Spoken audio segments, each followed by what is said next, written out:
కాకపోవడానికి కారణాలు ఏంటి?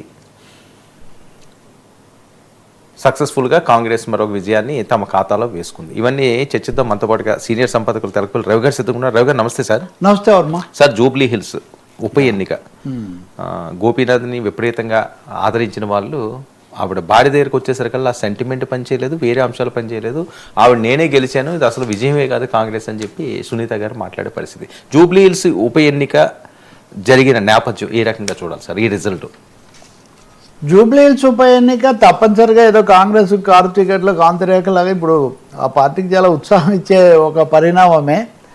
రెండవది బీఆర్ఎస్ మళ్ళీ పుంజుకొని కోలుకొని ఇదేదో అవుతుంది, దానికి ఇదేదో తొలిమెట్టు అవుతుంది అనుకున్నది ఆ ఆశ కాస్త భగ్నమైంది ఖచ్చితంగా చెప్పాలంటే. ఇంకా మూడోది రేవంత్ రెడ్డికి ఇది ఒక పెద్ద బూస్ట్, ఊపు.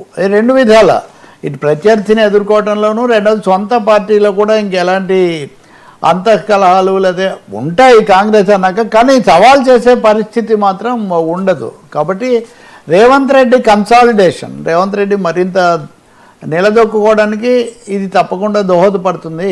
ఇంకా మూడోది, కాంగ్రెస్ పార్టీ అంటే ఏదో అది జనం ఓట్లేస్తే సాంప్రదాయకంగా నడవటం తప్ప దానికి పెద్ద వ్యూహం అది ఉండదన్న దాన్ని రేవంత్ రెడ్డి, ఆయన బ్యాచ్ రేవంత్ రెడ్డి టీం రేవంత్ రెడ్డి దాన్ని వమ్ము చేశారు. వాళ్ళు ఒక క్రమ పద్ధతిలో మైక్రో ప్లానింగ్ ద్వారా మైక్రో స్ట్రాటజీలు, ఆఖరికి రెసిడెన్షియల్ అసోసియేషన్స్ దగ్గర నుంచి, సోషల్ గ్రూప్స్ దగ్గర నుంచి, పొలిటికల్ సర్కిల్స్ దగ్గర నుంచి అందరితో సంబంధాలు పెట్టుకోవడం ద్వారాను అభ్యర్థి ఎంపికతోనే మొదలైంది అది. ఎందుకంటే హేమాహేమీలు ఇది వరకు ఓడిపోయిన వాళ్ళు అజారుద్దీన్ మంత్రిని చేశారు కానీ అభ్యర్థిని చేయలేదు కదా. సో నవీన్ యాదవ్ అయితేనే ఇక్కడ గెలుస్తాడు, ఆయన గతంలో 2వ స్థానంలోకి వచ్చిన నేపథ్యం ఉంది, ఇంకా ఒకటి ఉంది అని చెప్పి ఇవన్నీ దృష్టిలో పెట్టుకొని నవీన్ యాదవ్ను అభ్యర్థిగా నియమించడం మొదటి మెట్టు నిజానికి కాంగ్రెస్ పార్టీ విజయానికి.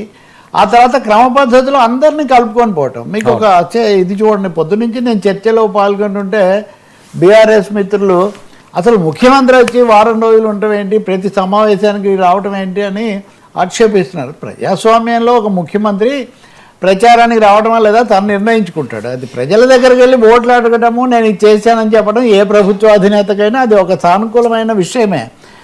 నేను అడిగే, ఇప్పుడు ముఖ్యమంత్రి రావడం రైటా తప్ప ప్రోటోకాల్ అది మాట్లాడవచ్చు, కానీ మాజీ ముఖ్యమంత్రి ఏమన్నా కేసీఆర్ గారు తెలంగాణ ప్రజలకు ఎంతో ఇష్టమైన నాయకుడు, ఆయన ఎందుకు ప్రచారానికి రాలేదు? పార్టీ ఒక విధంగా దెబ్బతిని ఉన్నప్పుడు, మళ్ళీ కోలుకోవాల్సిన అవసరం ఉన్నప్పుడు, రెండవది లోక్సభ ఎన్నికల్లోనే స్థానాలన్నీ కోల్పోయారు, కంటోన్మెంట్ ఉప ఎన్నికల్లో కూడా గెలవలేకపోయారు, ఇన్ని ఎదురుదెబ్బలు, తర్వాత అంతర్గతంగా కుటుంబ పరంగా కూడా సమస్యలు ఎదుర్కొంటున్నారు. ఇవన్నీ ఉన్నప్పుడు రంగంలోకి వచ్చి గట్టిగా నిలబడి ప్రచారం చేసి గెలిపించే బాధ్యత ఎందుకు చేసుకోలేదు అంటే, నా ఉద్దేశంలో రాజకీయ అనుభవజ్ఞుడు కాబట్టి కేసీఆర్ గారు ముందే ఊహించి ఉండాలి, ఫలితం బీఆర్ఎస్కి ఏం పెద్దగా ఉండబోవట్లేదని ఊహించి ఉండాలి. సో ఏ తర్వాత కేటీఆర్ భుజాల మీద వేసుకొని మొత్తం తనే తిరిగారు. కేటీఆర్ ఫేస్ వాల్యూ వల్ల, ఆయన ప్రచారం వల్ల, వ్యూహం వల్ల 17 స్థానాలు గతంలో బీఆర్ఎస్కి వచ్చాయి. ఆ పార్టీకి ఉన్న అసెంబ్లీ స్థానాల్లో 3వ వంతు హైదరాబాద్లో కాంగ్రెస్కి ఏం రాలేదు. మీరు చెప్పాలంటే ఇది మామూలు విజయం కాదనమాట. వరుసగా 2 విజయాలు కాంగ్రెస్ నమోదు చేసుకుంది. అదే కేటీఆర్ ఇప్పుడు కాలికి బల్పం కట్టుకొని తిరిగినా, అందరినీ కూర్చోబెట్టినా, నిజం చెప్పాలంటే ఏ ఒక్కరికంటే ముందు రంగంలోకి వచ్చింది బీఆర్ఎస్ఏ కదా. గోపీనాథ్కు శ్రద్ధాంజలి దగ్గర నుంచి మొదలుపెట్టి సునీతని నెమ్మదిగా రంగం మీదకి తెచ్చి ఆమెను అభ్యర్థిని చేసి ఆ ప్రచారం అంతా ఆయన తనే దాదాపు అభ్యర్థి అన్న స్థాయిలో చేశారు. కాబట్టి ఇంత చేసినా ఫలితం లేకపోయిందంటే ఖచ్చితంగా బీఆర్ఎస్ ప్రజల విశ్వాసం పొందడం అనండి, పార్టీ యంత్రాంగాన్ని కాస్త కూడగట్టి నడిపించడంలో అనండి, లేదా కాంగ్రెస్ను ధీటుగా ఎదుర్కోవడంలో అనండి దెబ్బతినింది అనేది మనకు స్పష్టమవుతుంది. దీని నుంచి మరి ఏం నేర్చుకుంటారు, ఎలా మార్చుకుంటారు? ఇప్పుడు వాళ్ళు ఏమంటున్నారు, డబ్బు ఖర్చు పెట్టారు, ధనబలము, లేకపోతే గుండాయిజానికి పాల్పడ్డారు, అవి చాలా చెప్తున్నారు.